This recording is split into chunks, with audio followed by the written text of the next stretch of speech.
Yo, what up, it's Don.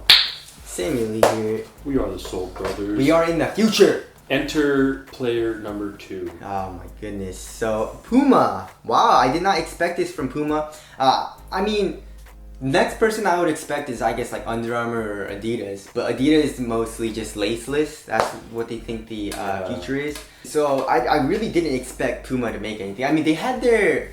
What's that disc thing called? Boa? No, yeah, like boa? It is like boa, but they had that. They had a little thing that they called it. I forgot what it was. Display. Is that what it was called? I don't know, but like they had it. It was exactly like boa, and they had it on their runners or trainers or whatever, which I don't think anyone really bought. But so this is called their the FI, which is short for Fit Intelligence. And they say they've been working on this shoe for 3 years, and the cost is $330. So which is freaking expensive. Yeah. Does not look like a $330 shoe, and it's releasing next year in spring 2020. So this is not a basketball shoe. It's just a shoe, right? Yeah, it's a running shoe. It's a running shoe. So it does have an app that connects to your the shoe, just kind of like the Adapt Basketball does. The way it is different is that the motor is on the tongue. You see that? You see that thing? Yeah. I think that's what the motor is. It's a really that's pretty small, dude. Yeah, it is. Yeah, and when we saw the dismantled pictures of the Adapt Basketball, the motor was actually inside the midsole. So the CEO or the designers or somebody was saying that having the motor inside the midsole kind of messes with the cushioning, so that's why they put it on top, on the tongue, which I guess that kind of makes sense, but it looks weird on top having all that. It does look a little weird. So it is a triple black, so it's Donny Boy's colorway. Yeah, Donny Boy, you talked to them, right? Yeah, but the laces are not black, so we got an issue. It's a 2.9 black, you know what I'm saying, not a triple black. The way you untighten it and tighten it is you slide on the... It's like a touch sensitive pad. Oh wow. Yeah, so I think if you slide down on it, it tightens, and if you slide up on it, it loosens. And of course, it automatically does it. So I think you just swipe once. I was reading, and you just swipe once, and it just automatically tightens until there's like your preferred amount of tension. So you can set that up, I think, on the app, or like you can program it on the shoe. Right. Which is really cool, and also you can loosen it up as well. The only thing that kind of sucks is like on the Hyper Adapt, and I believe on the Adapt Basketball, you just have to slide the shoe on. Really? Yeah, because like you just slide the shoe on, and then it just automatically goes. Exactly. There's like a sensor in the heel that senses like pressure or something. So you just slip it on, it just goes, and then it just tightens for you. So I read that this doesn't have that, and so once you put on the shoe, you actually have to swipe down, which I guess that's just one more extra step, but it's just cool just like sliding it on. You don't have to like bend over and do all that. Yeah. Which kind of sucks. It says here the motor is hooked up to a simple network of blue Dyneema strings, which is the same material used in defense and commercial fishing industries. So it's gonna be obviously a really strong cord or whatever. Yeah. And I don't think durability is going to be a huge issue. It says there's a removable battery tucked inside a water-resistant, not waterproof. Yeah. Which kind of sucks. Like what? It should be waterproof, but it's water-resistant compartment in the midsole. So I guess they do put something in the midsole. It's just interesting. Yeah. But it is replaceable. So I mean, if you have another battery and it dies, you can just replace it. That's cool. And then over time when the battery dies, if it then you can just switch that out. But by that time, the shoes are probably gonna be shot out anyways. Yeah, like Nike is the Apple of the shoe industry because they don't have the removable battery, and then Puma is more like Android or whatever, you know.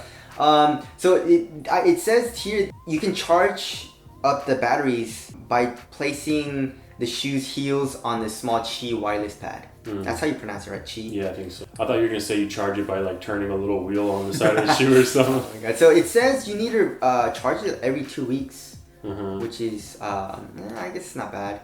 So it says here the Fit Intelligence it comes in at 428 grams. And 45 of which come from the electronic and mechanical parts. 45 grams is like nothing, dude. Yeah. So that's like really, really light. I don't think they're accounting for the battery though. The battery is probably pretty heavy. But the Ultra Boost is 310 grams. which is yeah. It's like 100 grams heavier, which is like not that much. Ultra Boosts are also not the lightest shoes. Yeah. You have some lights as well on the motor, I guess. Wow, that looks pretty crazy. Yeah, the material looks so shit. Wow. Well, I mean, no, it kind of reminds me of like... Yeah, it's just a mesh, right? Yeah, like Nike runners. I don't like it too much because it doesn't feel nice, but it's very airy and very light. Those lights are pretty sick, though. Actually... You like how the shoe looks? Not really. Yeah, the lights are like kind of dope, but then you like kind of look closer and it looks like one of those like fake light up Yeezys. Skechers or something like that. And then like I don't like how it looks like a fake band. Yeah. Or it looks more like a band-aid and it has Puma. It says Puma on it. Yeah. That looks weird as well. It does have a heel tab. Materials don't seem that good. I'm not sure what the cushion is, but it says it's a runner, so maybe they might use Ignite foam. I'm not sure. Yeah, so there some applications are you can track your fitness and stuff like that, and they're gonna have AI. Right now, it's an open beta program, so you can download Puma's like fit application or something, and once the shoe comes out or like comes out for beta testing, you can sign up to actually test it. I think Puma's gonna send it out, and you guys can actually test it. So I already have it downloaded. And I'm waiting for the notification of when it's going to release for beta testing. But what do you think? I mean, looks wise, it's pretty ugly, right? Yeah, it's not the best looking. Yeah. But I just like new steps being made in technology. Like $330 freaking though. Yeah. Are you serious? Let me see this picture. This is like a full-on casual picture. Yeah, that looks. This boy's wearing some Walgreens. Blue jeans. Some Wranglers. This is shout out. Those do not look too good. Yeah, right. They look kind of weird. Yeah. And shout out to Engadget. So the Engadget wrote this article. Mm-hmm. And I mean, looks wise, it doesn't look too good. And I think they kind of missed out on like the pressure sense. I really like that. Yeah, that's kind of big. Just slide that on. Like if you're gonna do it, like go all the way there. Yeah. Why do I have to like bend over? You know, might as well have like straps. Are these the batteries? Yeah, those are the removable batteries. Right. Yeah. And so it's underneath the insole like that. So it's like a little kind of like a drop-in midsole almost. Yeah, interesting. That's where they're getting the cushion And it's from. also not waterproof, which is kind of scares me. Are the Hyperdaps?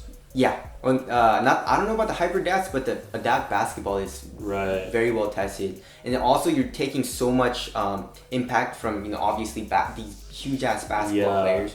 So that's really cool how it withstands all that, and it's also in the midsole. Like everything is in the midsole, so I don't know how everything stays together and doesn't break under that pressure.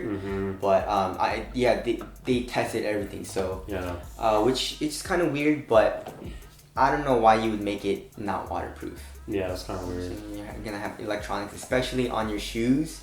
Yeah. But tell us what you guys think. Is this the future? Are you guys excited to have automatic lacing shoes or what? Are you?